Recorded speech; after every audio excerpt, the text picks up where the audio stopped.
내게 임하셨으니 나의 죄를 씻어주시리. 주의 영이 내게 임하셨으니 나를 새롭게 해주시리. 주의 영이 내게 임하셨으니 주의 권능 얻으리. 주의 영이 내게 임하셨으니 주의 복음 전하리라. 가난한 자에게 아름다운 소식을 전하게 하시려 기름 부어 주시네.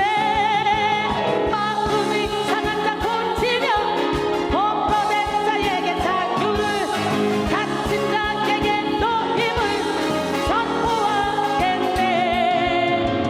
원자에게 다시 보게 함을 뚫린 자를 자유롭게 주의 은혜에 해를 전하리라. 주의 영이 내게 임하셨으니 나의 죄를 씻어주시리. 주의 영이 내게 임하셨으니 나를 새롭게 해주시리. 주의 영이 내게 임하셨으니 주의 권능 얻으리. 주의 영이 내게 임하셨으니 주의 복음 전하리라. 가난한 자에게 아름다운 소식을 전하게 하시려 기름 부어 주시네. 마음이 상한 자 고치며 범법된 자에게 자유를, 갇힌 자에게 또 힘을 선포하겠네. 원자에게 다시 보게 함을 뚫린 자를 자유롭게 주의 은혜에 해를 전파하리라. 마음이 상한 자 고치며 범법된 자에게 자유를, 갇힌 자에게 또 힘을 선포하겠네. 원자에게 다시 보게 함을 뚫린 자를 자유롭게 주의 은혜에 해를 전파하리라. 주의 은혜에 해를 전파하리라. 빌립보 2장 12절로 16절 말씀 함께 봅니다. 빌립보 2장 12절로 16절 말씀. 그러므로 나의 사랑하는 자들아, 너희가 나 있을 때뿐 아니라 더욱 지금 나 없을 때에도 항상 복종하여 두렵고 떨림으로 너희 구원을 이루라. 너희 안에서 행하시는 이는 하나님이시니 자기의 기쁘신 뜻을 위하여 너희에게 소원을 두고 행하게 하시나니 모든 일을 원망과 시비가 없이 하라. 이는 너희가 흠이 없고 순전하여 어그러지고 거스르는 세대 가운데서 하나님의 흠없는 자녀로 세상에서 그들 가운데 빛들로 나타내며 생명의 말씀을 밝혀 나의 다름질이 헛되지 아니하고 수고도 헛되지 아니하므로 그리스도의 날에 내가 자랑할 것이 있게 하려 함이라. 할렐루야. 기적의 하나님 살아계신데 오늘은 실천적인 영적 싸움 세 번째 시간, 세상 풍조와 영적 싸움이라는 제목으로 함께 말씀을 나누겠습니다. 너무도 많은 사람들이 세상 풍조를 따라가 살아가면서도 그것이 잘못인지 몰라요. 훈련을 시키다 보면 정말 10명 중에 9명은 저 사람 왜 저렇게 살지? 저 사람이 기도하는 사람 맞아? 그런데 본인은 그걸 깨닫지 못해요. 왜 이 사람들은 뭉쳐가지고 나한테만 야단치는 거야? 왜 나한테만 뭐라 그래? 오늘 깨닫는 게 은혜예요. 인생의 문제는 깨달음의 문제야. 오늘 깨닫는 은혜가 있어지길 원합니다. 그 깨닫는 은혜가 있으려면 어떻게 돼요? 철저히 나 자신의 이론을 내려놔야 돼. 내 틀을 깨야 돼. 자기를 부인해야 돼. 신앙생활은 한마디로 영적 전쟁입니다. 예수를 믿기로 결단한 그 순간부터 전쟁이 시작돼요. 그러나 많은 그리스도인들이 영적인 세계에 대해 무지하며 이미 시작된 전쟁에서 아무 대책 없이 사단의 공격을 받곤 하죠. 또 영적 전쟁임을 인식할지라도 어떻게 싸워야 하는지 몰라서 평생 전쟁만 치르다가 열매를 맺지 못하는 그런 그리스도인들도 많이 있죠. 따라서 우리는 실제적이고 실천적인 영적 싸움에 우리는 승리해야 돼. 제가 영적 싸움이 없었다면 저는 오늘 이 자리에 설 수 없었고 지금 제가 어떤 삶을 살고 있을지 생각만 해도 끔찍합니다. 영적 싸움 때문에 하루하루를 정말 힘들게 어렵게 살던 중에 내 힘으로 어쩔 수 없다. 그리고 인간의 한계 선상에서 주님 앞에 내 자신을 내어드렸더니 우리 주님께서 저를 이렇게 멋쟁이로 만들어주셨어요. 영육으로 멋쟁이 만들어주셨어요. 여러분, 여러분의 모든 삶의 모든 운전대를 주님께 완전히 맡겨드리길 원합니다. 우리 하나님은 살아계시고 살아계신 하나님은 지금도 불꽃 같은 눈동자로 우리를 지켜보고 계십니다. 저에게 이 영적인 고난이 없었다면 저는 결단코 오늘의 이순이가 있을 수 없을 거예요. 얼마나 감사한지 몰라요? 제 인생에 진짜 행복의 꽃이 필 줄 알았잖아요. 왜냐면 내가 가장 좋아하는 사람과 결혼했고 그 당시에 몇십 년 전에 32평 아파트를 얻어서 거기다가 모든 필요한 거를 다 사놓고 50대도 살기 힘든 그런 살림을 해놓고 그리고 신혼여행을 딱 갔다 왔는데 이게 웬일입니까? 신혼여행 갔다 오자마자 바로 하룻밤 자고 아침에 이상한 정체가, 이상한 소리가 슉슉 바람을 몰고 와서 제 목을 졸르는데 죽을 것 같은 거예요. 내 인생 행복이 막 시작되려고 할 그때에 모든 걸 포기할 수밖에 없는, 세상 것을 다 내려놓을 수밖에 없는 그런 고난에 처하게 됐어요. 그때는 죽을 것 같았지만 그 고난으로 인해 저는 하나님을 뜨겁게 체험했고 그것 때문에 제 생명을 걸고 야, 하나님은 살아계시다. 어떤 고난 가운데 있다 할지라도 그 하나님은 고난을 유익으로 바꿔주신다. 나를 봐라. 그러면서 고난 가운데 있는 자들을 주님 품으로 인도하는 일에 존귀하게 쓰임받고 있습니다. 우리는 아무것도 할 수 없지만 우리 주님은 우리를 통해 능치 못함이 없어요. 우리를 써주시길 원하셔요. 보세요. 제가 내 인생의 벼랑 끝에서 도저히 어떻게 해볼 수 없는, 인간의 힘으로 어찌할 수 없는 그 고난 끝에서 주님은 저를 불러주셨고 그때 강력한 기름을 부어주셔서 저를 훈련시키더니 이렇게 멋진 작품으로 만들어서 쓰시고 계시는데 얼마나 많은 사람들이 이순희 목사님을 만난 것이 내 인생의 최고의 행복입니다 라고 고백하는지 몰라요. 저는 아무것도 아닌데 저를 통해 일하시는 그 주님 때문에 그렇잖아요. 오늘 이 영적 전쟁은 결코 영적 지도자나 특별한 소수에게만 해당하는 것이 아니며 그리스도를 주로 영접한 모든 성도들에게 결코 피할 수 없는 전쟁입니다. 우리가 영적 전쟁에서 승리하기 위해 반드시 기억해야 될 것은 뭐냐? 영적 전쟁의 대상이 마귀, 즉 악한 영이라는 사실입니다. 예수를 믿는 성도, 무엇보다도 십자가의 길을 결단한 우리 백성인들은 항상 우리 자신이 영적 전쟁 중에 있음을 잊지 않고 늘 기억하고 모든 것의 배후에서 역사는 악한 영의 존재를 인식하고 분별해야 돼요. 할렐루야. 신학자 C.S. 루이스는 말했습니다. 마귀가 가장 다루기 쉬운 성도는 마귀의 존재를 믿지 않는 성도다라고 했어요. 이 사실을 명심하고 항상 우리의 영혼을 상하게 만드는 어둠을 분리해서 물리치는 지혜로운 성도들이 되기를 원합니다. 지피지기면 백전백승이라는 말처럼 우리는 적을 바로 알아야만 모든 전쟁의 순간에 승리할 수 있습니다. 악한 영은 사람을 통해, 환경을 통해 교묘하게 우리를 공격합니다. 결코 누구나 쉽게 알아볼 수 있는 괴팍한 모습, 무서운 모습으로 다가오지 않아요. 따라서 우리는 확실한 분별력을 가지고 싸워야 되는 거예요. 우리의 씨름은 혈과 육을 상대하는 것이 아니오 통치자들과 권세들과 이 어둠의 세상 주관자들과 하늘에 있는 악의 영들을 상대함이라 그랬어요. 이 말씀처럼 사도 바울은 우리의 싸움이 혈과 육을 상대하는 것이 아니라고 했습니다. 그러나 많은 사람들이 혈과 육의 한계를 지닌 인간과 싸우느라고 정신이 없어요. 심지어 교회 안에서도 정말 싸워야 될 악한 영들에 대해서는 무관심하고 오직 눈에 보이는 사람과 격렬하게 싸우죠. 이것이 바로 사단의 고도의 계략입니다. 서로 합력하여 악한 영을 대적하고 하나님 나라 확장에 힘써야 될 성도들의 관계 가운데 침투해서 서로를 미워하고 질투하고 증오하게 만들어서 결국 하나님의 뜻을 무너뜨리는 거예요. 사랑하는 성도 여러분, 사람은 결코 싸움의 대상이 아니며 사랑의 대상, 구원의 대상입니다.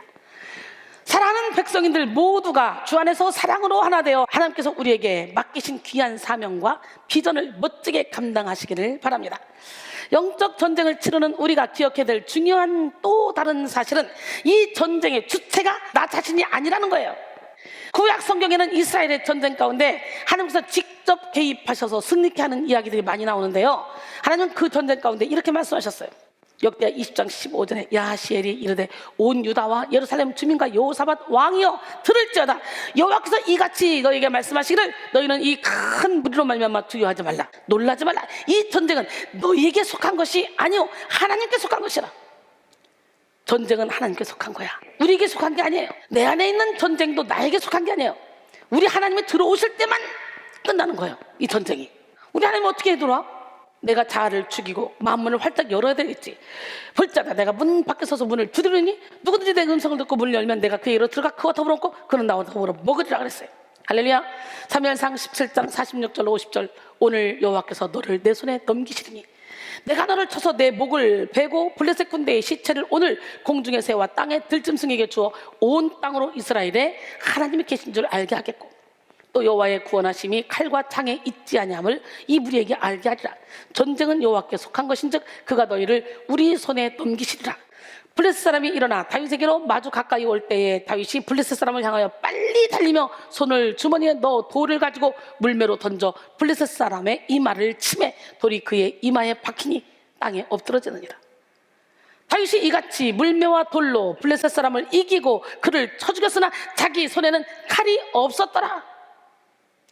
이 전쟁은 하나님께 속한 전쟁이기 때문에 우리의 힘으로 막 도구를 준비해서 뭐가 싸워야지 이게 아니에요. 주님을 주인으로 모시면 되는 거예요.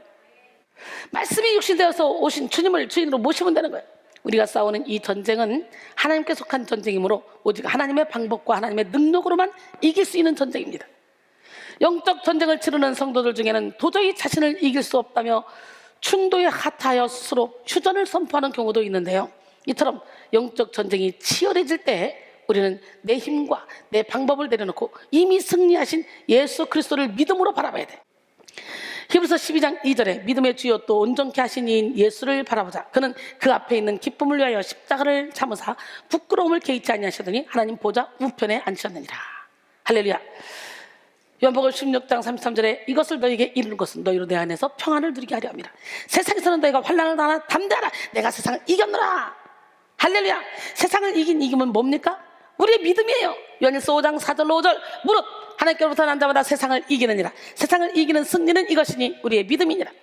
예수께서 하나님의 아들이심을 믿는 자가 아니면 세상을 이기는 자가 누구냐 그랬어요. 영적 전쟁을 피하고 방관하는 사람들은 하나님의 능력이 얼마나 큰지 삶에서 체험할 수가 없어요. 나름대로 호기롭게 영적 전쟁에 임하는 성도들도 많지만 끝까지 믿음의 싸움에서 승리하는 사람들은 극소수입니다. 우리가 가진 영적 전쟁에 대한 오해부터 바꿔야 돼요. 영적 전쟁은 내 힘으로 치르는 것이 아니다. 예수님을 십자가에 죽이심으로 인류를 구원하는 방법이 인간의 생각으로는 도저히 이해할 수 없는 방법이지만 하나님은 십자가를 통해 인류 구원을 이루셨습니다. 우리는 전쟁 중에 내 생각과 하나님의 생각이 다르다는 것을 인정해야 돼요. 그분의 방법에 따라가야 돼요. 오늘 여러분의 생각을 십자가에 못 박기를 원합니다. 우리 힘과 노력으로 우리의 지혜로는 결코 이 전쟁에서 승리할 수가 없어요. 그러나 하나님은 이미 완전한 승리의 길을 예비하셨어요. 이 시간 하나님께서 예비하신 그 완전한 승리의 길로 나가는 우리 모두가 되기를 바랍니다. 오늘은 특별히 세상 풍조와 영적 싸움이라는 제목으로 함께 은혜를 나누고 있는데요. 오늘 본문은 사도 바울이 당시 세상 풍조에 휩쓸려서 신앙생활에 있어서 퇴보한 빌립보 교인들을 향해 권면한 내용이에요. 그런 성도들에게 구원의 완성을 위한 구원의 완성을 위한 성화의 삶을 격려하고 있습니다. 그때에도 세상은 거짓과 악이 만연했지만 성경 속 예언과 같이 말세가 가까워지는 이 시대는 정말 상상도 할 수 없는 악이 성행하는 심각한 시대가 되어가고 있죠. 심지어 타락한 정치, 문화, 경제, 예술 가운데 사람들의 영혼은 갈수록 혼미해져 무엇이 선이고 무엇이 악인지 분별하지 못하는 그런 세상이 되어버렸죠. 그런 세상에 우리가 뭘 바라야 돼? 주의 빛을 바라야 돼. 주의 빛을 바라려면 뭐 해야 돼? 성령의 능력을 받아야 돼. 오늘 주의 빛을 바라는 성도가 되기 위해서 하나님 내게 성령의 능력을 베풀어 주시옵소서. 주의 영이 내게 임하셨으니 함께 찬양합니다. 주의 영이 내게 임하셨으니 나의 죄를 씻어주시리. 주의 영이 내게 임하셨으니 나를 새롭게 해주시리. 주의 영이 내게 임하셨으니 주의 권능 얻으리. 주의 영이 내게 임하셨으니 주의 복음 전하리라. 가난한 자에게 아름다운 소식을 전하게 하시려 기름 부어 주시네. 마음이 상한 자 고치며 범퍼된 자에게 자유를 갇힌 자에게 또 힘을 전파하리라.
우리의 사명이잖아요.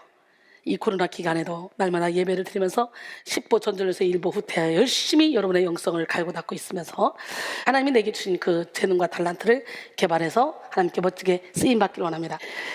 우리 하나님 살아계신데 여러분, 2021년 1월 24일 주일 위클리 굿뉴스에 실린 기사입니다. 나도 모르게 사탄에 빠지다. 나도 모르게 사탄에 빠지다. 나도 모르게. 누구나 한 번쯤은 사탄이나 귀신이 등장하는 공포 영화를 본 적이 있을 것이다. 공포의 대상이던 사탄이나 귀신이 최근 영화나 드라마 등에서 자신을 희생하면서 인생을 돕는 매력적인 캐릭터로 등장해 사랑받고 있다.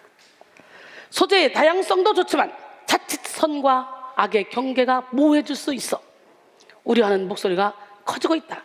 사실 사탄이나 귀신 등을 소재로 다룬 미디어 콘텐츠는 새삼스러운 일이 아니다. 문제는 캐릭터의 변화이다.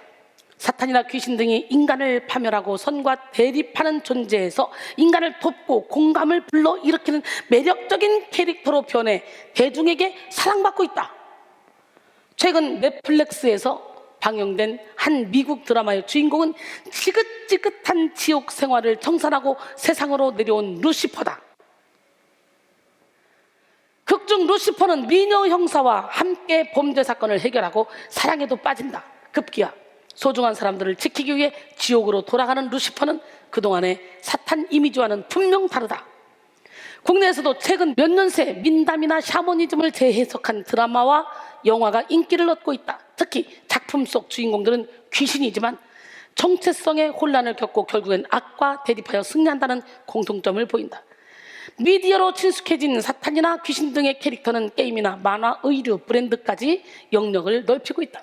심지어 성경 속에서 사탄을 의미하는 숫자를 상호로 내건 버거 프랜차이즈도 등장했다. 이런 현상에 대해 문화선교연구원 백광훈 원장은 소비문화 측면으로 가볍게 볼 수 있지만 동시에 선과 악의 구분이 모호해질 수 있다고도 의뢰했다. 그랬어요. 이것뿐만이 아닙니다. 이 시대는 아예 대놓고 사탄교, 사탄주의가 활개를 치고 있습니다. 사탄주의, 영어로 사타니즘이라고 하는데요. 사탄을 숭배하는 종교적 철학적인 신념과 운동이에요. 사탄주의에서 말하는 사탄은 초자연적인 힘, 신적 존재, 악마 등을 의미하며 가장 일반적으로는 자기 자신 즉 자아를 의미합니다. 자아. 사탄교회의 창시자 안톤 라베이 같은 대부분의 사탄주의자는 자기 자신을 숭배하는 물질 우상주의자입니다. 또한 사탄이라는 용어는 그 자체의 의미보다 기독교에 대한 거부를 상징하며 따라서 성경을 무시하고 경멸하는 성향을 가집니다. 이들은 기독교를 자기 비하, 자기 부정, 억압, 무능이라고 봅니다.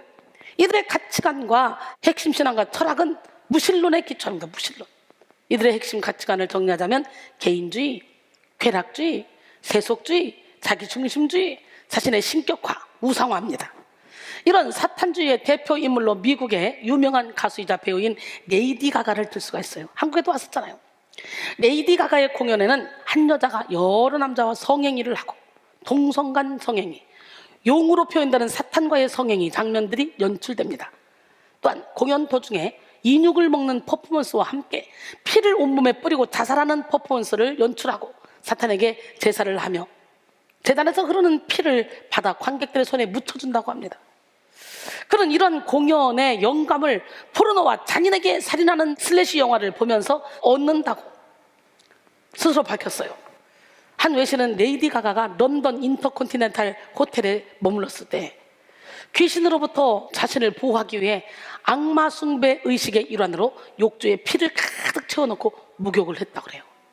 이튿날 욕실 청소 담당 직원이 이것을 발견하고 경악을 금치 못했다고 보도했습니다. 생각만 해도 끔찍하죠. 그녀는 자신의 공연 중 실제로 기독교를 비하하고 관객들을 향해 지옥으로 가자고 권하기도 하는데요. 이 모든 것이 이 세상의 공중 권세를 잡은 악한 영의 계략입니다. 레이디 가가 팬이 얼마나 많습니까? 기가 막힙니다. 어마어마합니다. 세계적으로. 세상이 악하니까. 오늘 본문은 바울이 옥중에서 빌립보 교인들을 위해 쓴 빌립보서죠.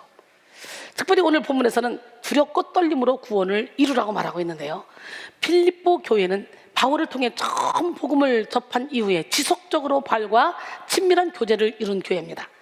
당시 바울은 로마 감옥에 1차로 투옥된 상태였는데요, 필립보 교회는 이때 물질적 후원뿐만 아니라 그의 동력자 에바브로디도를 바울에게 보낼 정도로 바울에게 깊은 애정과 호의를 나타낸 교회입니다. 그런 필립보 교인들을 향해 바울은 오늘 본문에서 두렵고 떨림으로 구원을 이루라고 말하죠. 이 세대가 악하기 때문에.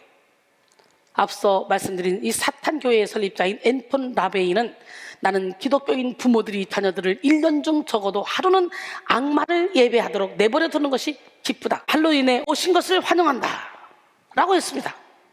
할로윈 데이가 되면 대형 마트들에서 각종 악마 분장의 소품들을 대거 진열해 놓고 판매하고 초등학교 학원, 각종 모임, 심지어 성당에서도 할로윈 데이가 아주 판을 칩니다. 할로윈 데이가 되면 악마 분장을 하고 모여 할로윈 파티를 한대요. 우리는 예술이라는 이름으로, 문화라는 이름으로 조용히 들어와 우리를 흔들어대는 악한 영의 계략을 분별해내고 물리쳐야 돼요. 사람들은 가면 갈수록 더욱더 자극적인 것을 좋아하고 음란하고 부패한 것을 개인적인 취향이라면서 옹호합니다. 점점 한국도 이런 자극적이고 퇴폐적인 것들에게 영향을 많이 받고 있습니다.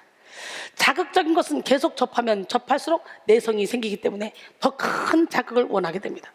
이런 세상의 흐름은 사람의 영혼을 병들게 합니다. 성경은 이 세대를 일컬어서 악하고 음란한 세대라고 했죠. 또 믿음이 없는 패역한 세대 등으로 표현했습니다. 이는 이 세대가 하나님을 잃어버리고 육체와 마음이 원하는 대로 살아가는 그런 세대임을 나타내는 것이죠. 세상은 시간이 흐르면 흐를수록 더욱더 음란해지고 패역해집니다.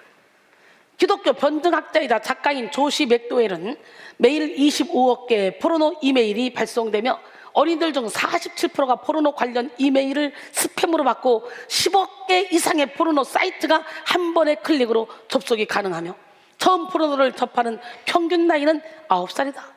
기가 막히죠. 그리고 이혼한 가정의 68%가 배우자의 포르노 중독이 원인 중 하나이다. 그래서 지금 교회의 쇠퇴는 변증학적 가르침의 부족에 있는 것이 아니라 교회 내 가정 붕괴로부터 비롯된다. 이 시대는 절제 능력을 상실한 시대로 아이패드, 아이폰, 랩탑을 사용하는 아이들은 한 번의 클릭으로 성적 부패에 빠질 위험에 노출되어 있다라고 주장했습니다. 에베소 2장 2절로 3절, 그때 너희는 그 가운데서 행하여 이 세상 풍조를 따르고 공중의 권세자마다 따랐으니 곧 지금 불순종의 아들들 가운데 역사하는 영이라.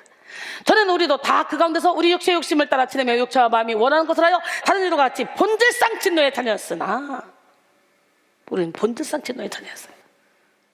그러니 저절로 세상 권세를 잡은 악한 영을 따라갈 수밖에 없는 죄인들이란 말이지. 근데 세상 풍조 따라가면 어떻게 돼? 야고보서 4장 4절 5절, 가늠한 여인들아, 세상과 벗된 것이 하나님과 원수됨을 알지 못하느냐? 그런즉 누구든지 세상과 벗이 되고자 하는 자는 스스로 하나님과 원수되는 것이니라. 너희는 하나님이 우리 속에 거하게 하신 성령이 시기하기까지 사모한다 하신 말씀을 헛된 줄로 생각하느냐 그랬어요.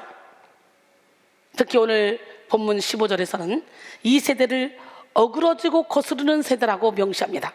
여기서 어그러지고로 번역된 스콜리아스는 원형이 스콜리오스인데요, 구분, 성실치 못한, 사악한, 불공평한, 무정한이라는 뜻으로 하나님의 법이 제시하는 똑바른 길에서 벗어나서 구부러지고 뒤틀린 것을 의미합니다. 또한 거스르는 데 해당하는 디에스트 람메네스는 그르치다, 곡해하다, 뒤틀다, 타락시키다, 돌아서다 라는 뜻을 지닌 디아스트레포의 완료 분사형으로 이미 정도에서 벗어나 왜곡되어 있는 상태를 나타냅니다. 따라서 어그러지고 거스르는 이라는 표현은 불법적이며 사악하고 왜곡된 세상의 정신상태를 포함한 모든 세태를 말하는 것입니다. 이 표현은 원래 하나님의 말씀을 거역한 이스라엘 백성을 향해 사용했던 표현입니다. 바울은 당시 상황을 과거 이스라엘이 하나님의 뜻을 거스려 패역했던 그 모습과 동일시했는데요, 이런 표현은 사실 우리가 살아가는 현 세대를 표현하기에도 아주 적절합니다. 이 세상은 하나님을 대적하며 온통 물질과 쾌락으로 얼룩져 있습니다. 또한 거짓과 위선이 가득하며 그 어디에서도 진실을 찾아보기가 어렵습니다. 도대체 무엇이 진실이고 무엇이 거짓인지 분별하기 어려운 세상이에요. 그저 다수가 지지하는 것이 진리로 통하고 적당히 죄악과 타협하며 사는 것이 현명하며 융통성 있는 삶으로 여겨지는 사회가 이 사회입니다.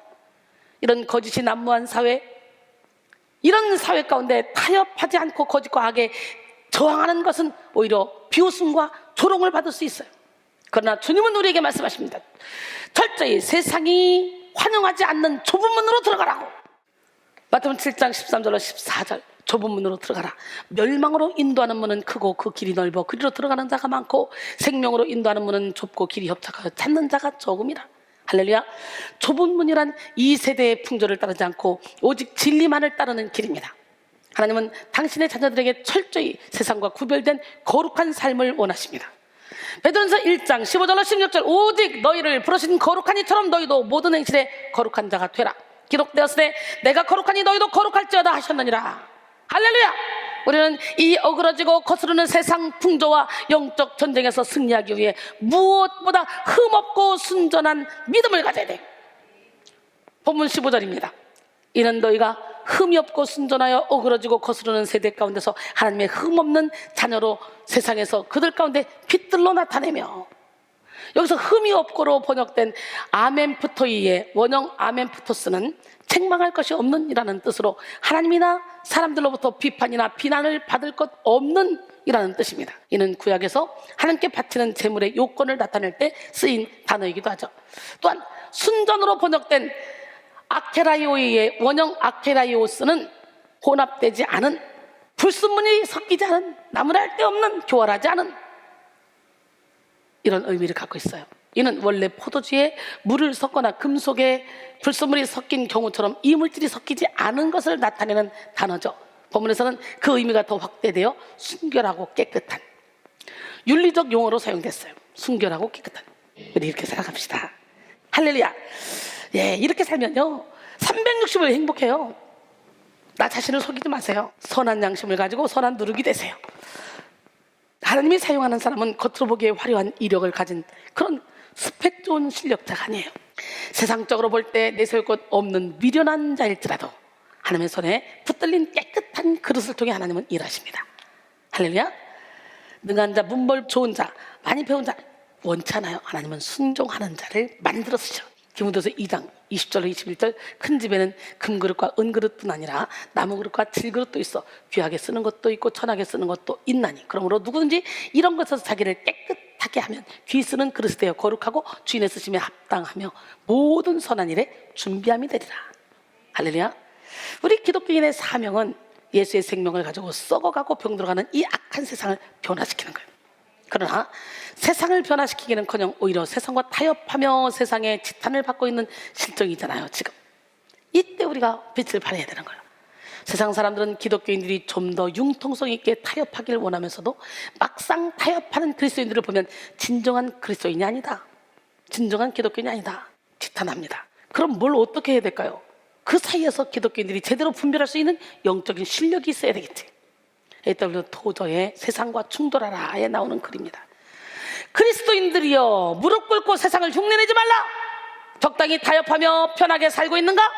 하나님은 그 편한 길을 철저히 반대하신다. 세상과 불화하라. 겁먹지 말고 당당히 맞서라. 과거에 세상이 교회를 따랐던 적이 있었다.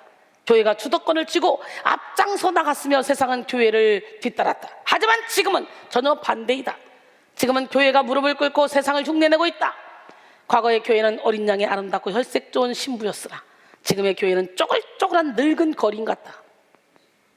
한때는 교회가 세상을 향해 은과 금은 내게 없거니와 내게 있는 것으로 내게 주노니 곧 나사렛 예수 이름으로 걸으라 라고 말했다. 그러나 오늘날은 어떤가? 오늘날 교회는 제발 우리를 이상한 사람으로 취급하지 말아주십시오. 우리는 예수를 믿는다는 것을 제외하고는 당신들과 다 똑같습니다 라고 말한다. 명심하라. 십자가의 기독교는 세상의 비율을 맞추려고 아첨하지 않는다. 과거의 교회는 세상의 비율을 맞추려고 애쓰지 않고 오히려 십자가를 지고 하나님 우리가 여기 있나이다, 우리가 의지할 분은 하나님뿐이오니 우리를 도우소서라고 기도했다. 교회는 자신의 성경적 원리 위에 우뚝 서서 세상에게 성령님의 음성을 들려주어야 한다. 그러면 세상 사람들이 교회로 몰려들 것이다 라고 했어요. 하나님은 적당히 세상과 타협하는 자를 통해 당신의 뜻을 이룰 수 없어요. 성경 속 위대한 인물들도 한결같이 악한 세상과 타협하지 않고 하나님 한 분으로 만족함을 얻으며 하나님 한 분만 향한 순결한 믿음을 소유한 자들이었어요. 바벨론 포로 중에 궁중 관원으로 뽑혔던 다니엘의 세 친구 사드락과 메삭과 아벳느고를 기억해 보십시오. 이들은 포로의 신분이었지만 하나님의 뜻을 거스르는 그 어떤 세상 권력에도 무릎을 꿇지 않았어요. 당시 바벨론 왕이었던 느부갓네살 왕은 자신이 세운 금신상에 절하지 않는 자들에게 풀무불 속에 던져 넣는 벌을 주겠다고 명했습니다. 그러나 그들은 결코 자신들의 신앙을 타협하지 않았습니다. 우리가 풀무불에 들어가도 우리 하나님 우리를 보여줄 거야. 만약에 그리 아니하실지라도 나는 당신들 말 듣지 않을 거야. 할렐루야. 또 다니엘도 마찬가지예요. 자신을 죽이려고 모함하는 세력들로 인해 사자굴 속에 던져질 생명의 위기를 만났어요. 그럼에도 불구하고 그는 하나님께 기도하는 일, 즉 하나님을 향한 온전한 믿음을 결코 포기하지 않았어요. 이들은 모두 타협하지 않는 신앙의 소유자들이었죠. 바로 세상 풍조와의 영적 싸움에서 승리한 자들. 그러나 안타깝게도 오늘날 많은 성도들이 이 세상 문화와 타협하고 세상의 가치관을 받아들여서 변질된 신앙생활을 하고 있습니다. 그러면서도 타협하지 않는 자들에게 융통성이 없다고 비난하며 자신들이 더 인격적이고 교양 있는 신앙생활을 하고 있다고 착각합니다. 그러나 타협과 융통성은 완전히 달라요. 타협은 죄가 요구하는 모습으로 나를 맞추는 것이라면 융통성은 비본질적인 것에는 유연한 태도를 보이며 본질에는 충실한 태도를 보입니다. 우리는 죄와 타협하려 하는 죄의 본성을 막고 본질에 충실한 삶을 살아야 합니다. 하나님은 이처럼 세상 풍조와의 영적 싸움에서 승리한 자들을 통해 놀라운 기적과 영광을 나타내셨습니다. 다니엘은 바벨론이라는 이방 나라 가운데 하나님의 살아계심을 확실히 증거했어요. 당시 바벨론의 다리오 왕은 이렇게 고백했습니다. 다니엘 6장 26절 27절 내가 이제 조서를 내리노라. 내 나라 관할 아래에 있는 사람들은 다 다니엘의 하나님 앞에서 떨며 두려워할지니 그는 살아계시는 하나님이시오 영원히 변하지 않으시리시며 그의 나라는 멸망하지 아니할 것이요 그의 권세는 무궁할 것이며 그는 구원도 하시며 건져내기도 하시며 하늘에서든지 땅에서든지 이적과 기사를 행하시는 이로써 다니엘을 구원하여 사자의 입에서 벗어나게 하셨습니다 하였더라. 불의 본성을 막으시고 사자의 본성을 막으신 하나님. 그 하나님은 여러분의 하나님이야. 그러니까 불 가운데 들어가도 사자굴 속에 들어가도 해하지 않는 그런 능력 있는 삶을 살기 위해서 오늘 시간에 성령으로 기름 부음 받으시고 의의 옷을 입어야 됩니다. 또한 누구보다 가장 대표적인 비타협주의자는 바로 예수님이시잖아요. 예수님은 세상과 타협하기를 포기하고 의를 위해 박해받는 자들을 향해서 복 있는 자라고 말씀하셨어요. 마태복음 5장 10절로 12절 의를 위해 박해를 받는 자는 복이 있나니 천국이 그될 것이며 나로 말미암아 너희를 욕하고 박해하고 거짓으로 너희를 거슬러 모든 악한 말을 할 때는 너희에게 복이 있나니 기뻐하고 즐거워라. 하늘에서 너희 상이 큼이라. 너희 전에 있던 선지자들도 이같이 박해하였느니라 그랬어요. 그러니 우리가 예수 안에서 행하는 모든 일 때문에 억울하게 박해를 받아 하늘의 상급으로 막 쌓아지는 거예요. 그러니까 오예 가는 거예요. 여러분들 그렇죠? 잘못해서 억울한 일을 당할 때는 화는 나더라도 그래도 내가 잘못했지. 그러나 잘못하지 않았는데 억울한 일을 당한다. 그러면 열받잖아요. 근데 그때가 상급이 쌓일 때야. 예수님 스스로 고통과 치욕의 십자가를 지시며 철저히 세상과 비타협을 증명해 보이셨잖아요. 이사야 53장 5절로 6절 그가 찔림은 우리 허물 때문이요 그가 상함은 우리의 죄악 때문이라. 그가 징계를 받음으로 우리는 평안을 주고 그가 채찍에 맞음으로 우리는 나음을 받았도다. 우리는 다 양 같아서 그릇 행하여 각기 제 길로 갔거늘 여호와께서는 우리 모두의 죄를 그에게 담당시켰다는 거지. 우리는 진리를 거스르는 세대 가운데 결코 타협하지 않으시고 십자가로 승리하신 예수님의 본을 받아 세상 풍조와의 영적 전쟁에서 승리해야 합니다. 할렐루야. 오늘 여러분 영적 전쟁에서 승리하고 여러분이 주 안에서 날마다 참된 평안을 누려야 돼. 내 영혼 주 안에서 함께 찬양하며 참된 평안이 여러분 안에 지금 임하는 시간이 되길 원합니다.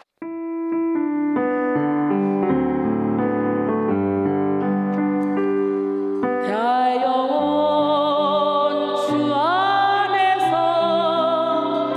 참된 평안 누리네. 죄악 중에 태어난 수많은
괜찮은 척 행복한 척 하지만 속으로는 감당할 수 없는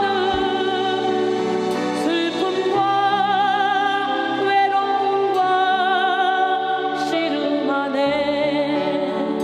깨어진 마음 부서진 마음 그대로 주님께 나오라. 주님 말씀하셨네. 내가 너를 고치리. 내가 너를 새롭게 하리. 내가 너를 고치리. 내가 너를 안으리. 내 영혼 주 안에서 잠든 평안 누리네. 내 영혼 주 안에서 잠든 평안 누리네.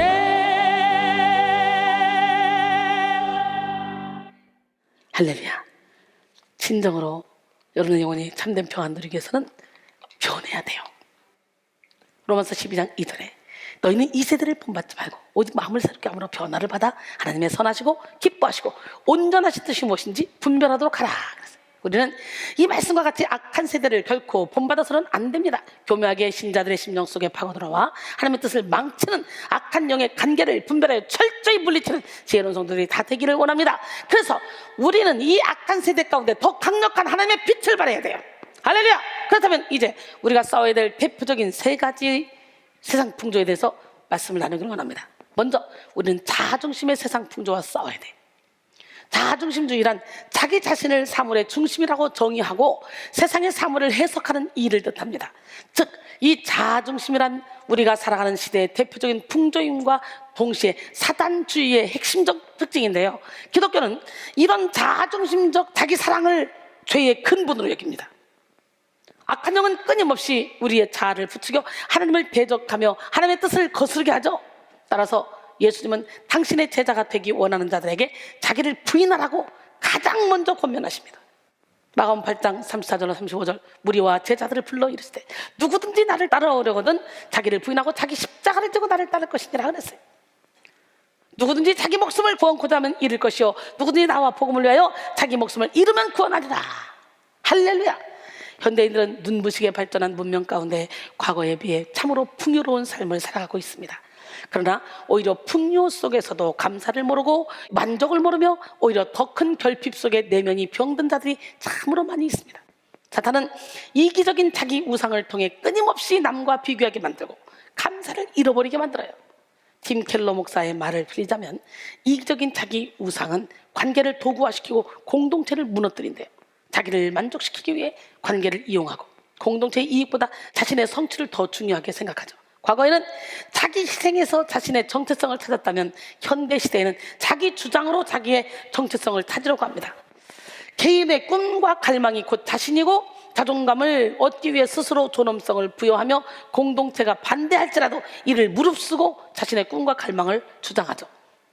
악한 영의 속성은 끊임없이 나 자신에게 주목하게 만드는 거예요. 반대로 하나님의 영은 항상 내가 아닌 다른 사람들의 유익을 구하게 하죠. 참 신기하게도 인간은 자기에게 집중하고 자기를 사랑할수록 오히려 더 큰 공허와 결핍을 느끼게 됩니다. 반대로 하나님의 영으로 인도함을 받아 남에게 베풀고 나누며 희생하며 살 때 세상이 줄 수 없는, 세상이 알 수 없는 참된 기쁨과 만족을 누리게 합니다. 할렐루야. 잠언 11장 24절로 25절 흩어 구제하여도 더욱 구하게 되는 일이 있나니 과도의 학교도 가난하게 될 뿐이라. 구제를 좋아하는 자는 풍족해질 것이요 남을 윤택하게 한 자는 자기도 윤택하게 되리라. 할렐루야. 누가복음 6장 38절에 주라 그리하면 너에게 줄 것이니 곧 후이되어 누르고 흔들어 넘치도록 너에게 안겨주리라. 너희가 헤아리는 그 헤아림으로 너희도 헤아림을 도로받을 것이라 그랬어요. 죄의 본성을 지닌 인간은 본질적으로 이기적인 자기애를 가지고 있어요. 사실 자기애, 자기 자신을 사랑하는 일은 마땅히 선하고 중요한 일이죠. 그러나 문제는 창조주 하나님을 도외시한 자기애, 즉 하나님보다 자신을 더 사랑하는 자기 우상에 문제가 있다는 거예요. 아무리 온순한 사람이어도 자존심 건드렸다가는 가슴에 칼을 품죠. 그만큼 인간은 자아 중심적인 인격, 자아 위주의 결정, 자아 우선의 가치관을 가지고 있습니다. 자아를 악용하여 악한 영이 이루고자 하는 목표가 있습니다. 그것은 하나님과 멀어지게 하는 거예요. 우리는 하나님과 우리 사이의 관계를 망가뜨리는 가장 큰 원수인 자아라는 우상을 철저히 무너뜨려야 돼요. A.W. 토저의 말처럼 예수님은 우리의 자아를 끝장내기 위해 이 땅에 오셨습니다.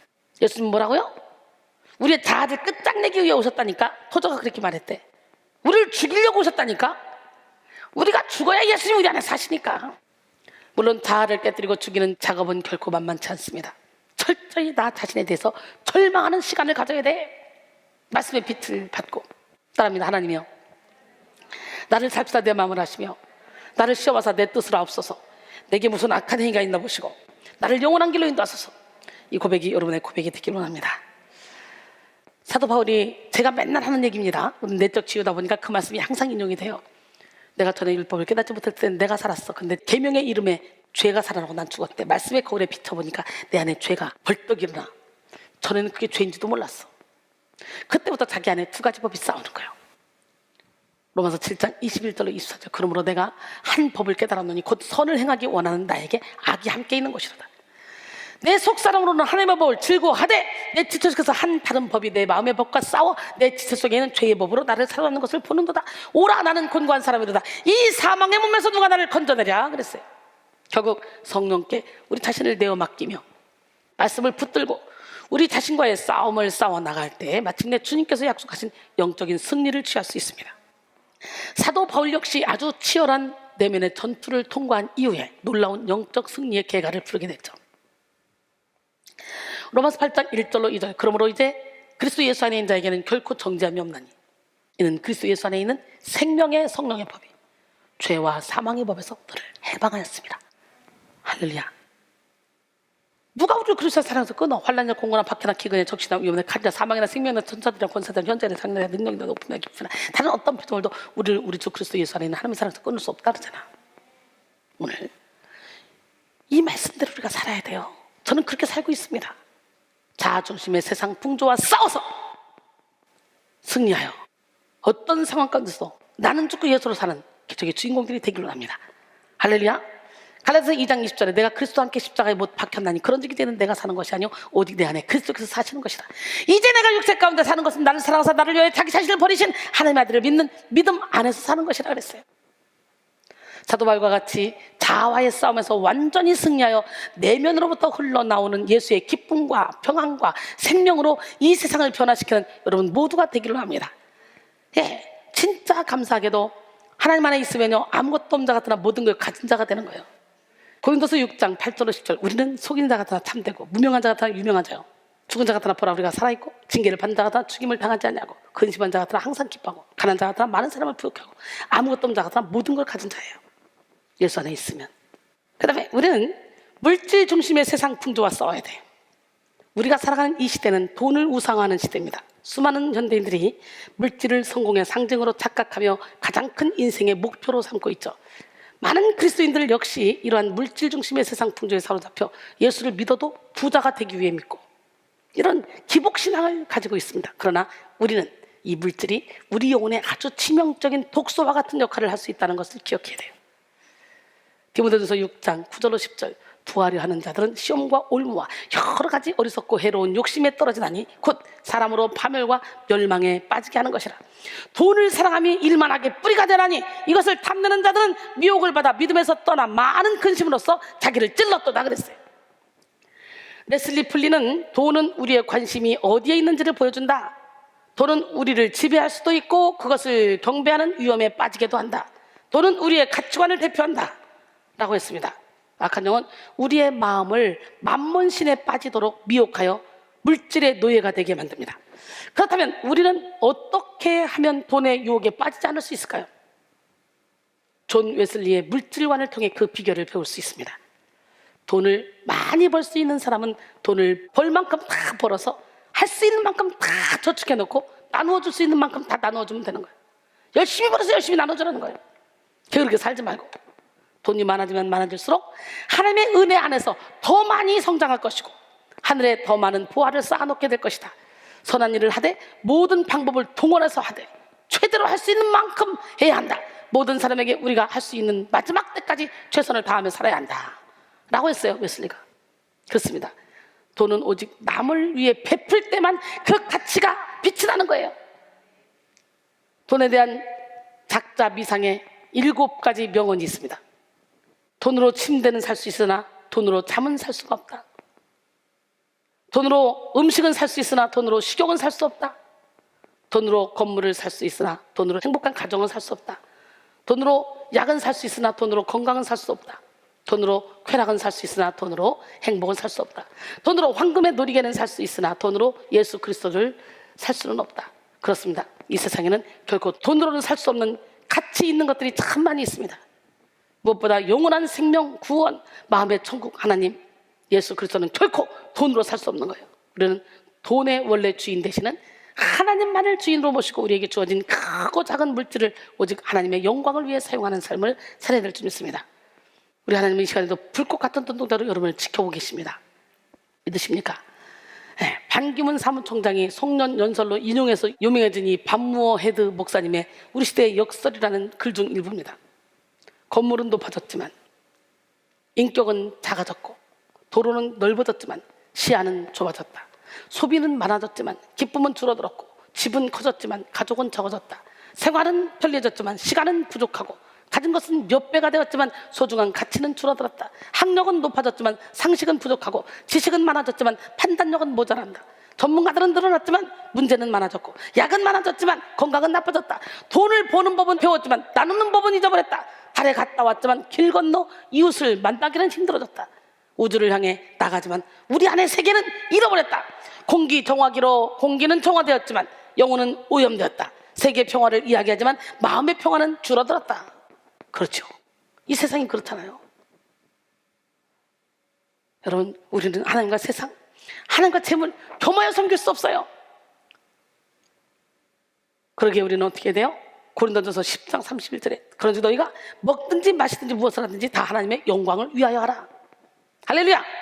또 우리는 편리 중심의 세상 풍조와 싸워야 돼요. 현대인들을 병들게 하는 철학이 3가지가 있다고 하는데요. 그 첫째가 상대주의, 둘째가 실리주의, 그리고 셋째가 편리주의입니다. 이 편리주의란 일을 편하고 이로우며 이용하기 쉽게만 하려는 사고방식을 의미하는 거예요. 어렵게 살고 싶지 않은 거예요. 쉽게 돈 벌고 싶고 쉽게 일하고 싶고. 현대인들은 이런 편리함에 아주 익숙해져 있습니다. 그러나 편안하면 방심하게 되는 거예요. 속된 말로 먹고 사는 것에 문제가 없으니 방심하게 되는 것입니다. 편안함은 모두가 좋아해요. 그러나 편안함이 다 좋은 것은 아닙니다. 편안함에 빠져 살다 보면 무엇이 중요한 것인지 모른 채 육신의 편안함만 찾게 됩니다. 편안함은 사탄에 덫일 수 있습니다. 편안함 속에 숨겨진 사탄의 계략을 간파해야 됩니다. 국민일보 겨자씨에 실린 곽주환 목사의 글입니다. 요즘 일회용 컵과 플라스틱 빨대 사용이 사회 문제가 되고 있습니다. 편리하게 사용하고 있지만 후손들이 겪어야 될 재앙 수준의 불편함도 함께 예상되기 때문입니다. 우리는 지금 편리함에 너무 익숙해져 있습니다. 이 시대의 우상으로 편리함도 자리 잡고 있습니다. 아무리 옳은 일도 불편함은 따르지 않습니다. 스마트폰은 모든 것을 편리하게 만들고 있습니다. 이제는 전화번호 누르는 게 불편하게 느껴질 정도입니다. 그래서 음성으로 누군가에게 전화해달라고 한마디만 하면 알아서 척척 전화를 걸어줍니다. 마트에 가서 장을 볼 필요도 없습니다. 손가락으로 누르기만 하면 다음날 아침 총알같이 배송돼 문 앞에서 기다리고 있습니다. 스마트함에 빨리빨리 더해져 우리 생활의 모든 것이 편리해졌습니다. 우리는 편리함의 배신을 주의해야 돼. 한 예로 내비게이션을 사용하고 있기 때문에 점점 길을 찾지 못하게 됐어. 야, 옛날에 제가 부흥회 다닐 때는요, 운전도요 스틱이었어. 스틱 1단, 2단, 3단, 4단. 후진. 또 핸들은 얼마나 또 뻑뻑해. 그때 파워 핸들이 아니라 한번 돌리려면 막 젖먹던 힘을 다 써야 돼. 막 지금은 그거 못해, 힘들어서. 근데 그렇게 운전하고 가는데 집회를 가면 전국 방방곡곡에 가잖아. 그러면 여기는요 부산인데요, 부산 어디로 와서요? 부산역에서요. 여기서 우회전하면요 무슨 미용실이 나온대요. 그 미용실에서 좌회전하면요 무슨 수포가 나와요. 그 수포에서 좌회전하면 어떤 목욕탕이 나오고요. 목욕탕에서 우회전해서 3번째 골목으로 들으면요 우리 교회가 있어요. 그러면요 이걸 전화로 딱 받으면서 다 그려요. 약 각도를 말로 쫙. 그리고 그것만 쫙 따라가면 교회 앞에 딱 가요. 저 그러고 다녔어요. 옛날에 그랬어. 옛날에는 전화번호 다 외웠잖아. 저요 기계였어, 기계. 모든 사람 전화번호 한 번 지나고 나면 싹 다 외워서 10년 지난 다음에도 그 사람 전화번호가 뭐지 그러면 싹 떠올랐어요. 아, 지금은요 내 것도 몰라. 내 것도. 내 전화번호 뭐지? 이래. 편리주의가요 아주 우리를, 인간을 다 배신해서요 바보 만들었다. 바보. 맞아 안 맞아?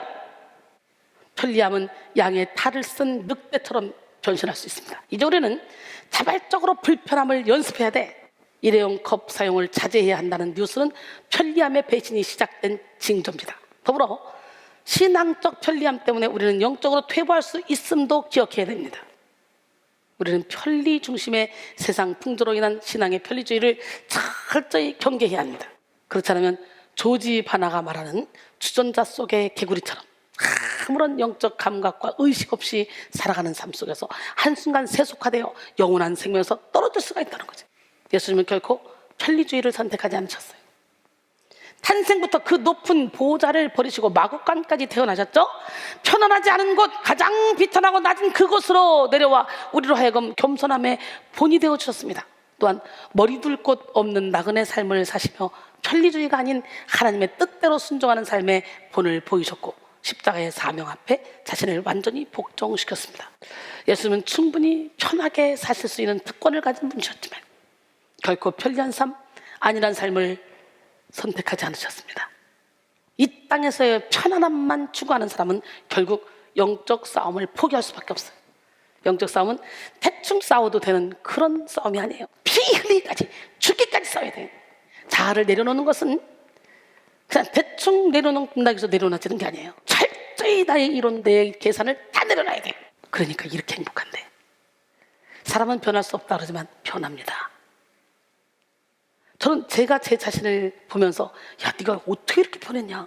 너 정말 신기하다. 너 사람 좋아하고 친구 좋아하고 노는 거 좋아하고 너 밖에 돌아다니는 거 좋아하잖아. 근데 어떻게 방구석에 하루 종일 밖에 가서 이렇게 설교 준비만 하고 너 그러고 살 수가 있냐? 그런데 가장 행복하다는 거지. 어디에 있든지 행복해. 무엇을 하든지 즐거워. 신기해. 누구를 만나서 식사를 해도 행복하고 그 자리가 설교 준비하는 자리, 그 자리가 기도하는 자리. 길거리를 가도 자동차 안에 있어도 밖에 있어도 어디에 있어도 항상 내 주님을 주인으로 모셨더니 이 안에 주님이 주인 되셔서 천국입니다. 여러분들도 천국을 누리고 싶지 않습니까? 내 주에서 모신 그곳이 그것은 하늘나라입니다. 내 영혼이 은총 입어 함께 찬양합니다. 내 영혼이 은총 입어 충한 죄짐 벗고 보니 슬픔 많은 이 세상도 천국으로 하도다. 할렐루야 찬양하세. 내 모든 죄 사함받고 주 예수와 동행하니 그 어디나 하늘나라. 주의 얼굴 뵙기 전에 멀리 뵈던 하늘나라 내 맘속에 이루어지니 날로 날로 가깝도다. 할렐루야 찬양하세. 내 모든 죄 사함받고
싸움은 편안함을 추구하는 나를 부인하고 육체의 본성을 고집하는 나를 꺾어야만 하는 싸움이에요.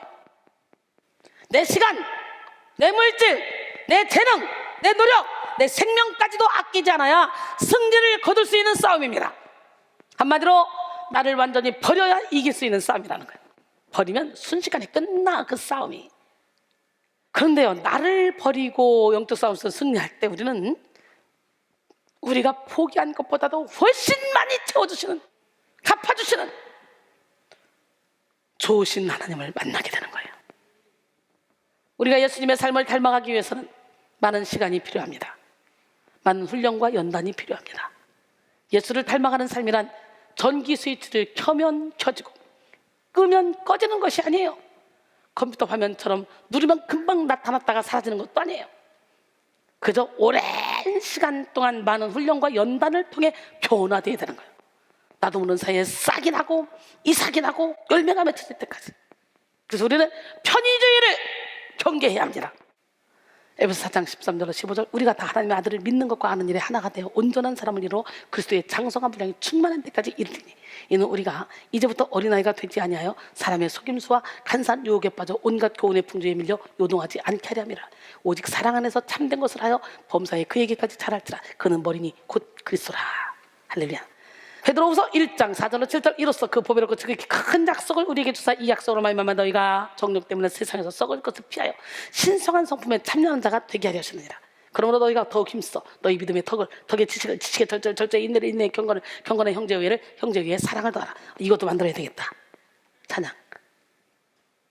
우리는 여기까지 우리가 싸워야 할 자아 중심, 물질 중심, 편리 중심의 세상 풍조에 대해서 나눠봤죠. 그렇다면 오늘 본문을 통해 세상 풍조와 영적 싸움에서 승리하기 위한 두 가지 비결을 정리해 보겠습니다. 먼저, 항상 두렵고 떨리는 마음으로 성결을 위한 영적 전쟁을 치러야 돼. 성결을 위한 영적 전쟁. 오늘 본문 12절이죠. 그러므로 나의 사랑하는 자들아, 너희가 나 있을 때뿐 아니라 더욱 지금 나 없을 때에도 항상 복종하여 두렵고 떨림으로 너희 구원을 이루라 그랬어요. 여기서 바울이 말하는 구원이란 칭의적 측면에서의 구원이 아닌 성화적 측면에서의 구원을 의미하는 거예요. 또한 이루라에 해당하는 카테르 가제스텔은 성취하다, 애써 완성하다라는 의미인데요, 이는 명령법 현재 시제로 사용되므로 구원이 완전히 이루어질 때까지 나태하지 말고 계속 영적 성숙을 위해서 힘쓰라는 그런 권면입니다. 신앙생활은 아주 치열한 영적 전쟁입니다.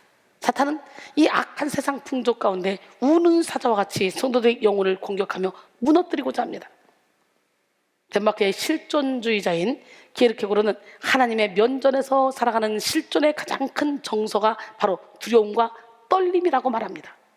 우리는 이런 감정을 누미노제라고 하는데요, 독일의 신학자이자 종교학자인 루돌프 오토는 누미노제를 인간이 거룩한 존재 앞에 섰을 때 자신이 진실로 피조물임을 존재적으로 통감하는 감성적, 미학적, 직관적 체험이라고 정의합니다. 즉, 거룩한 체험이죠.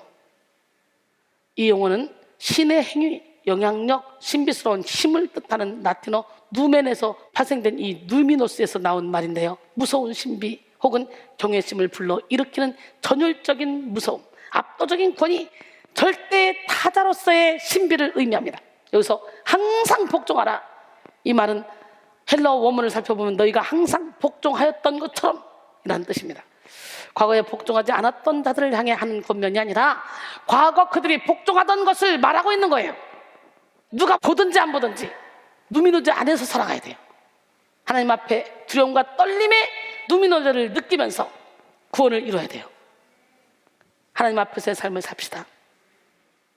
두려움과 떨림으로 누미노제를 느끼면서 성결한 삶을 살아갑시다. 구원을 이루어야 한다는 것은 우리가 아직 구원받지 못했다는 것이 아니에요. 우리는 구원을 받았으나 아직 구원의 완성을 이루지는 못했던 거지. 우리의 구원은 우리가 천국에 들어가면서 완성됩니다.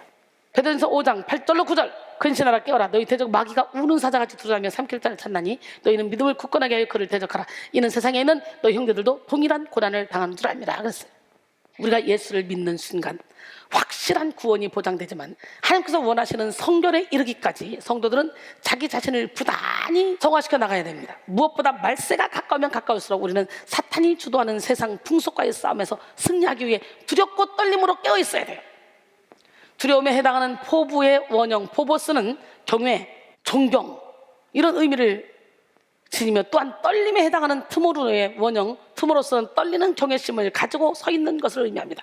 이런 감정들은 내적인 죄성을 발견하고 자신의 무능력을 인식할 때 오는 감정입니다. 즉 우리는 항상 말씀의 빛 앞에 성령의 조명을 받아 우리 자신을 성찰하며 성결한 영혼을 유지해야 돼요.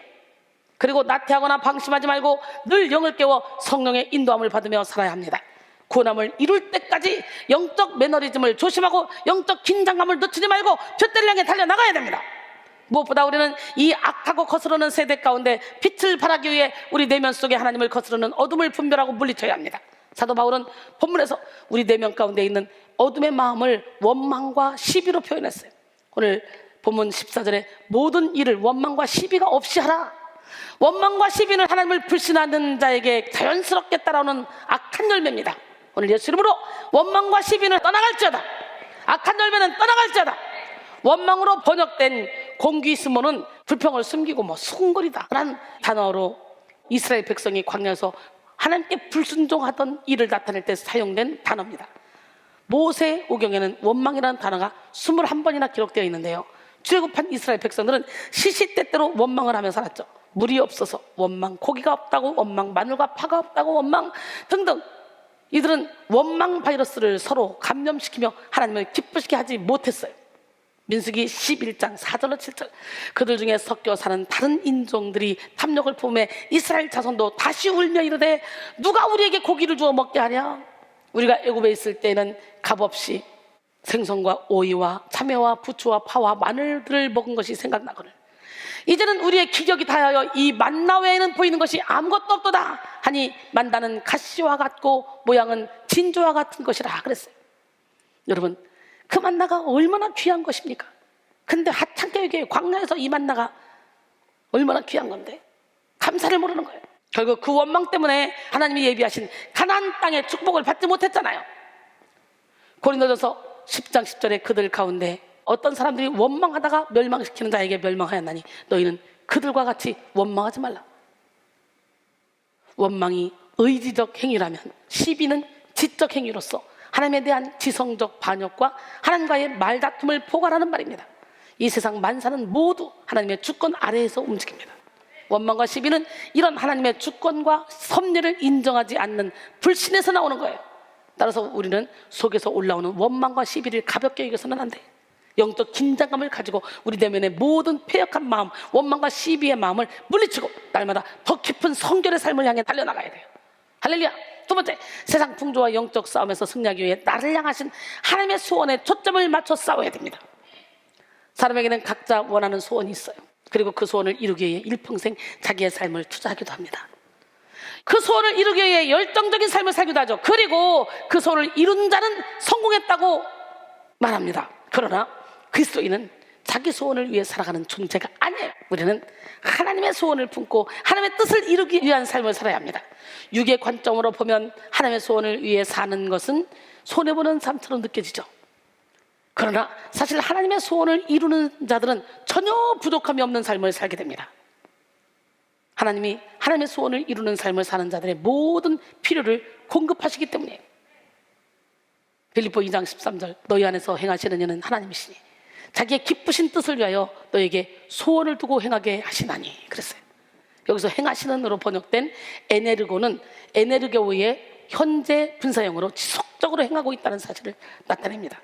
또한 이 에네르게오는 능력 있게 일하다, 역동적으로 일하다, 강력하게 효과적으로 일하다라는 뜻을 갖고 있어요. 즉 하나님은 우리 안에서 지속적으로 역동적으로 강력하게 일하고 계신다는 거예요. 할렐루야. 또한 너희로 소원을 두고 행하게 하신다 했죠. 여기서 소원을 두고에 해당하는 텔레인의 원형 텔로는 바라다, 의지를 발휘하다, 하고자 하다, 기꺼이 하다, 좋아하다, 기뻐하다 등의 뜻을 가집니다. 즉 하나님은 성도 안에서 일하시되 하나님의 기쁘신 뜻을 행하고자 하는 의지를 불러일으킨다는 말이에요. 하나님께서 우리 각자에게 부어주시는 소원은 무엇일까요? 바로 오늘 본문의 15절에 분명히 나옵니다. 세상에서 그들 가운데 빛들로 나타내며, 어때요? 우리 교회가 지금 빛들로 나타나고 있죠? 할렐루야! 여러분, 한 사람 한 사람이 빛들로 나타내야 돼. 빛들로. 우리를 향한 하나님의 소원은 이처럼 우리가 세상 가운데 예수 그리스도의 빛이 되는 거예요. 너희는 세상의 빛이라. 산에 있는 동네가 숨겨지지 못할 것이요 사람이 등불을 켜서 말 아래 두지 아니하고 등경 위에 두라니 이러므로 집안 모든 사람에게 빛이느니라 그랬잖아요. 빛으로 사랑으로 인도하신 하나님, 예수의 빛을 발하여 많은 영혼들을 주께로 인도하는 것이 바로 우리 안에서 행하시는 하나님의 간절한 소원입니다. 빛들에 해당하는 포스테레스의 원형 포스테르는 빛 자체가 아닌 해와 별과 같은 발광태들을 의미합니다. 하나님의 자녀인 우리는 이 어두운 세상 가운데 빛의 역할을 감당해야 되는 거예요. 빛의 본체는 예수 그리스도. 우리는 그 빛을 받아서 그 빛을 발광해야 돼. 빛을 발해야 돼. 연약한 우리 존재 자체로서는 빛을 발할 수 없지만 하나님의 빛을 받아 발광체로서 이 어두운 세상을 비춰야 됩니다. 빛들로 나타내며에서 나타내며에 해당하는 파이네스에는 중간 수동형으로서 사용되므로 나타나게 되도록이라고 번역하는 것이 더 정확한데요, 빛이 비추이면 어둠은 그 순간 힘을 잃어버려요. 예수의 빛으로 채워진 그리스도인들은 그 존재 자체로 이 세상의 어둠을 몰아내는 역할을 감당하는 거예요. 할렐루야. 이와 같이 너희 빛이 사람 앞에 비치게 하여 그들로 너희 착한 행실 보고 하늘에 계신 너희 아버지께 영광을 돌리게 하라 그랬잖아요. 마태복음 5장 16절에. 에베소 5장 8절로 9절 너희가 전에는 어둠이더니 이제는 주 안에서 빛이라. 빛의 자녀들처럼 행하라. 빛의 열매는 모든 착함과 의로움과 진실함에 있느니라. 할렐루야. 우리는 무엇보다 비진리가 판치는 세상 가운데 생명의 말씀을 밝혀내는 사명을 감당해야 합니다. 빌립보 2장 16절 오늘 본문이에요. 생명의 말씀을 밝혀 나의 다름질이 헛되지 아니하고 수고도 헛되지 아니하므로 그리스도의 날에 내가 자랑할 것이 있게 하려 함이라. 아멘. 여기서 생명의 말씀은 복음을 가리킵니다. 이 복음은 영적으로 사망에 처한 자들에게 생명을 가져다주며 흑암 가운데 행하는 자에게 빛을 가져다줍니다. 사랑하는 성도 여러분, 이 패역한 세상 풍조를 거슬러 진리의 말씀으로 세상을 변화시키는 여러분 모두가 되기를 바랍니다. 결론적으로 오늘은 실천적인 영적 싸움, 세 번째 시간 세상 풍조와 영적 싸움이라는 제목으로 은혜를 나눴는데요, 신기하죠? 예수 안에 딱 들어오면 세상 풍조가 전혀 멋있어 보이지가 않아요. 세상 풍조를 따라가고 싶은 마음도 없어요. 오로지 가치가 하나님께 있어요. 모든 가치관을 하나님께 두고 하나님을 향해 달려가고 영원 살아가는 일에 올인하게 돼 있어요. 세상 사람들이 보면 미쳤다 그러죠? 예수 믿는 사람이 봐도 미쳤다 그래요. 여러분 보고 오늘은 이곳으로 내일은 저곳으로 막 쫓아다니면서 열심히, 피곤하지도 않나 힘들지도 않나 직장 다니면서 어떻게 매일 이렇게 예배를 드려, 야 예배가 좀 길어 막 이러면서 좀 쉬어. 근데요, 쉬어보면 더 힘들어. 영적으로 눈뜬 사람, 영적인 전쟁에 들어간 사람, 이 사람들은 말씀 안에서 하나님이 주신 새 힘으로 살아야 짧은 시간 잠을 자도 10시간 잔 것보다 더 몸이 가뿐하고 멋진 인생을 살 수 있는 거예요. 우리가 살아가는 이 시대는 영적으로 매우 혼탁한 상황이죠. 근데 이 혼탁한 시대에 사는 우리가 예수의 손에 붙들리지 않으면 우리는 절대로 이 땅에서 천국을 누릴 수 없어요. 사탄이 미화됨으로 선과 악이 모호해지는 세상, 심지어 대놓고 사탄주의가 나타난 많은 사람들을 영적 파멸로 이끌고 가는 이 세상에 우리가 살고 있습니다. 우리가 싸워야 할 대표적인 세상 풍조는 자아 중심의 세상 풍조, 물질 중심의 세상 풍조, 그리고 이 악한 세상의 세상 풍조라고 했죠. 오늘 이 시간에 자아 중심, 물질 중심 이 세상 예수 이름으로 다 내려놓고 이 악한 세상의 풍조와 싸우는 비결이 뭡니까? 항상 두렵고 떨림으로 성결을 위한 영적 전쟁을 치러야 된다는 거예요. 예수 믿으면 구원 받아요. 그래서 우리는 계속 성결해지도록 우리는 성장해야 돼. 완전한 구원을 이루기 위해 또 나를 향하신 하나님의 소원에 초점 맞춰 싸워야 된다 그랬어요.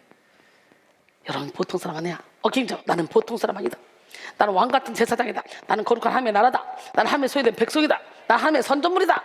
예, 사랑하는 성도 여러분, 지금이 깨어날 때예요. 어그러지고 거스르는 세대 가운데 강력한 성령의 능력을 덧입어 주님의 빛을 발할 때입니다.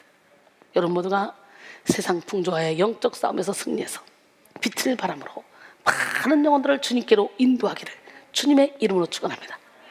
빛으로 사랑으로 인도해 주시는 그 주님을 만납시다.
그 주님이 지금 바로 여러분에게 오셨어.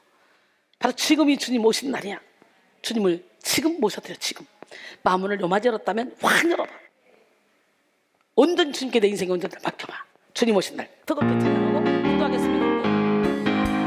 주님 오신 날 기쁘고 즐거운 날, 주님 오신 날 마귀가 패배하는 날, 주님 오신 날 모든 결박 부러지는 날, 주님 오신 날 진리 안에 자유하는 날, 주님 오신 날 사망 권세 이기는 날, 주님 오신 날 어둠이 떠나가는 날, 주님 오신 날 새롭게 거듭나는 날, 주님 오신 날 새 생명을 얻는 날, 썩어 다른 세상 속에 빛으로 오신 주님, 혼돈 속의 질서를 공허함의 만족을, 주님 오신 날 자가 깨어지는 날, 주님 오신 날 사랑이 넘쳐나는 날, 주님 오신 날 모든 것이 회복되는 날, 주님 오신 날 진리 안에 자유하는 날, 오늘이 바로 주님 오신 날, 오늘이 바로 주님 오신 날, 주님 오신 날 기쁘고 즐거운 날, 주님 오신 날 마귀가 패배하는 날,